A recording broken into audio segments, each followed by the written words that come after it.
Hi there, folks. This is Mitch Firestone of Precision Trading Labs in New York City. I'm here to bring you trading levels in the major market indexes for the upcoming week of July 15th, 2024. We're going to take a look at the SPY, which of course is the ETF of the S&P 500, the triple Qs, the ETF of the Nasdaq 100, as well as the bonds as represented by the TLT ETF. Before we get going here, the usual disclaimer, Precision Trading Labs, we are neither money managers nor financial advisors. Nothing that I'm going to share with you today is to be construed as investment advice. And everything I'm doing here is for educational and informational purposes only. So let's take a look at the SPY here. We're actually looking at a 1-hour chart of the SPY. My general preference is actually particularly for swing trading, is to be looking at looking at the time frame of either the daily chart or the 2-hour. But in fact, I really didn't find anything of great interest in either one of those, so I dropped the time frame down a bit on that. So I'm actually looking at a 1-hour here. If we look at this level right down here at around the 545 mark, incidentally, right up here, we're actually we just hit another all-time high here. And in fact, this week was marked by the Dow actually reestablishing the 40K, the 40,000 level, which occurred about 6 weeks ago. At the end of May, and so we actually hit reestablished the 40,000 level on the Dow. So right now we're sitting at around 560, and in terms of a trading level for next week, right over here we have a level of support right here, but in fact that's not really all that interesting, because a whole lot of trading has gone on in here, and the thought is because of basically all this trading that occurred, when price returns here, there's probably no upward price pressure that's waiting to be tapped here. So price is actually, I would expect it fairly likely that it would fall through here. For us, a prime trading level, though, is something that is going on right here, and I'll highlight this here. Over here, notice price ran up here, but if you notice right in here, there is this pause, and you can actually see that there's a little red candle that's kind of winking at you in there. And in fact, if I drop this thing down to a 30-minute chart here, if we look right here in the region that I was just showing you, you will see over here that in fact price came up here, and if you notice right here, it kind of consolidated here, and then this is where actually price kind of popped over here. And right here, if we think that what's going on in here is that the shares that are acquired by willing buyers, we can think of that as the demand for shares, and we can think of the shares that are offered up by willing sellers, we can think of that as the supply of shares. And so right in this region here, and for this brief amount of time, which is more or less roughly about a half a day of trading in here, supply and demand are in balance. And then right here, supply and demand go out of balance, because essentially what you have here is an exhaustion of sellers. Right over here, the supply and demand were essentially shuffling shares back and forth, and then over here there's an exhaustion of sellers. And so what's left in its wake, where supply and demand were in balance, once there's this exhaustion of sellers here, there is no longer any supply. Consequently, we think of this region here as a demand zone. And so the thought is, when price returns to this demand zone, we're actually looking. We can think of this as an area of upward price pressure that's waiting to be tapped. Okay, and so when price returns here, this would be the place that we would express a bullish trade. Okay, and so that level here is about 2.5% down from here. So we're sitting at around 560. That's at around 546. And so this is where we would express a bullish trade. And the most straightforward ways of expressing the bullish trade are, of course, the most direct way, of course, would simply be to buy the SPY at 546. Okay, but another way of expressing a bullish trade would be to buy a call here And then another way one could also do this would be to sell credit. And so one could do a bull put vertical credit spread by selling one put and then buying another put at a lower strike in order to define risk. So those are three ways we could express a bullish trade, but all of those would occur at that 546 level. Okay, and then what we would do then in terms of establishing that once you set up the trade, in terms of managing and understanding risk, we can think of this region in here, the depth of this level, that's 1 unit of risk. And once we establish where our stop is, let's say 20 cents behind here, this $1.20 level here would establish our risk. So that's 1 unit of risk here. Okay, and so right here would be a 1-to-1 trade. That would be a 2-to-1 trade. That would be a 3-to-1 trade. And if, let's say, up here would be a 4.5-to-1 trade. Okay, so these would be all different levels of risk and reward. If in fact we got a bounce. If this thing did not work out as we like, though, then this would be our stop out point. So this would represent 1 unit of risk here. So this would be a minus 1-to-1 in terms of if we got stopped out. On the other hand, if it worked, that would be a plus 1-to-1, that would be plus 2-to-1, that would be plus 3-to-1. Okay, so that's how we define our risk here. And in all of our trades, we're generally looking for at least 2-to-1 on our trades. And that enables us to have a workable trading plan.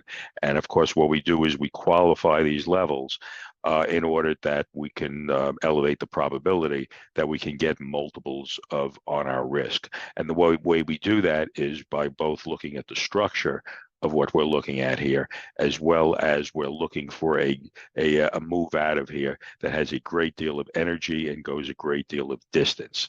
And so that's how we qualify the level there. So in terms of the SPY, that's where our a bullish trade would be. Because we're sitting at all-time highs, we actually don't have any supply zones here. So I really can't show you a supply zone here on the SPY. All right, so we'll take a look now at the triple Qs here. And if we look at the triple Qs, some of this is actually going to look fairly similar here. So over here is the Nasdaq Nasdaq ETF here, and so right here, this was actually a former level of demand here. So right here we had a rally-based rally formation, okay, and then this is where we had that exhaustion of sellers that I showed you before, and then notice price dropped down and bounced out of here. So this was actually an area earlier this week, where we had a bullish trade out of here, and so a number of our subscribers, they basically expressed a bullish trade, and most of our subscribers bought calls here. Okay, and so this was an area where, in terms of having a prior trade. So now, if and when price pulls back here, we would actually not be looking for another bounce out of here, because essentially we have this expression: the first test is best. Okay, so this is where we had our original area of demand. Okay, we now have tested this area of demand. When price comes back here, that area of demand could work a second time, but there is definitely a lower probability that's going to happen. And so at that point, then we would be looking for the next area of demand below here, and that would be here. Okay, and so right here we have a rally-based rally formation here. Right here, supply and demand were in balance, and then again there was that exhaustion of sellers, and so essentially, and then price went out of balance, and so again all you had left in its wake was demand. And so at that point, then this would be the area, if we get a pullback, where this would be the area where we would look to express a bullish trade. Okay, so right here's where we are now at around 495, and so at around 484, about 11 points, about 10 points down from where we are now, or about 2%. This would be the area where we would be looking to express a bullish trade. So right here, here's the area, here's the entry point here. And if you notice right here, there is immediately beneath here, there is another rally, there is another area of consolidation. So in fact, what I would be inclined to do, since these are adjoining levels here, I would actually be inclined to look at this as one kind of larger combined level. And so the way I would actually look at this trade, I think, would be here would be our entry at around 484 and a half. And then what I would actually do is use this as a combined level. And so I would then place our stop just a bit below the 480 mark here. So probably put that around 479.80 or so. And so this is what our trade would look like right here. So our unit of risk would be this here. And so that's 1-to-1, 2-to-1, 3-to-1. And then from that point, that would enable us also to then determine what our position size is going to be, because of the fact that we would look to see how many shares or how many options we could buy based on the size of this zone. All right, so that's the story with the Qs. Also up here, this is the same narrative of what I told you about demand, except turned on its head. Right here, we have an exhaustion of buyers here. So right here, price consolidated, went sideways, and then notice that very, very energetic move that came out of here. So right here, where supply and demand were in balance, right here, we had an exhaustion of buyers. And so left in its wake is only supply. Okay, supply and demand were in balance here. It went out of balance, created by that exhaustion of buyers. And so again, what's left behind is supply. And so when price returns to the supply zone, this is where we would express a bearish trade. And so the way we would express a bearish trade, of course, we could sell the stock short. We could of course also buy a put here. And then the last thing we could also do would be to execute a bear call vertical credit spread in order to collect premium here. But again, all of those trades, they would all occur at that 502 level right there. Okay, so that's the story with the Q. And lastly, we will turn to the TLT ETF. The TLT is the ETF of the longer term bonds. So that's the 20-year duration and beyond. So it doesn't include the 10-year note. Having said that, unsurprisingly, the chart of the longer term bonds, of course, tends to look very much like the 10-year as well. So at any rate, here's the chart of the TLT, and right down here. So here's where we closed today at around 94. And so sitting at around the 90 level is a level of fresh demand, okay? And in fact, right here, we kind of have one level and then another one sitting beneath here. So in fact, I would probably be inclined to actually treat this as one combined level here.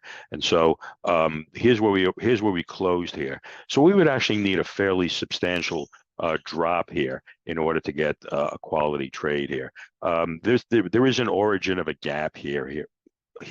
But having said that, that in itself would not necessarily be a high probability trade. However, the one thing that I do find interesting here is while we're looking at a 65-minute or a 1-hour chart here, this is actually the 200-day simple moving average, and that's the 50-day simple moving average. So even though we're not looking at a daily chart, these moving average lines, curves, are actually key to the daily.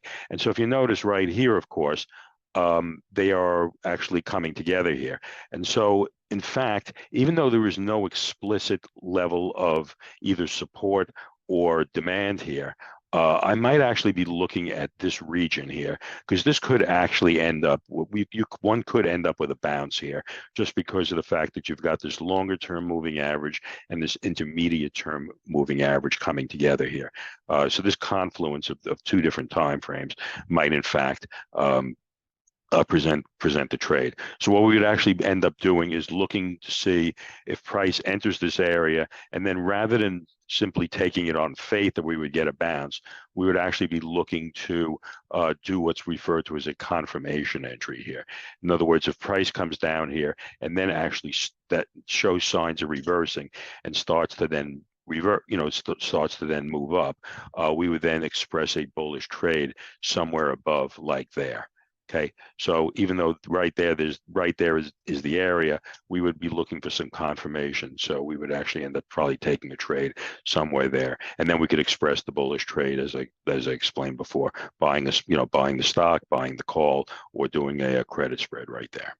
So at any rate, that's what I got. This is Mitch Firestone, Precision Trading Labs, and I will see you next time. Thank you.